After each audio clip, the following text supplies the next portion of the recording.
Magandang umaga, narito na ang PTV Balita ngayon.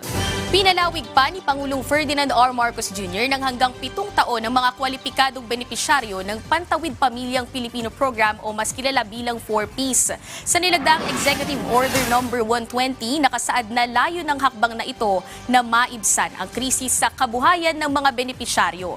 Batay sa EO, maaari pa ring makatanggap ng ayuda ang mga benepisyaryo hanggat sila ay kabilang sa Level 1 at Level 2 ayon sa listahan ng Department of Social Welfare and Development.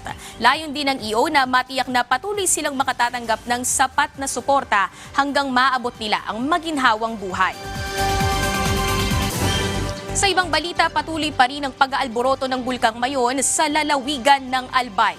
Sa huling monitoring ng PHIVOLCS, nakapagtala ang bulkan ng 185 na rockfall, 180 na volcanic earthquake, 13 volcanic tremor na tumagal ng 1 hanggang 25 minuto at 18 pyroclastic density current o uson sa nakalipas na 24 na oras. Nagbuga ito ng 3,748 tons ng sulfur dioxide na may taas na 1,800 metro mula sa bunganga nito. Nakataas pa rin ang Alert Level 3 sa bulkan at ipinagbabawal ang paglapit sa 6-kilometer permanent danger zone. Bawal din ang paglipad ng mga sasakyang panghimpapawid sa ibabaw ng bulkan.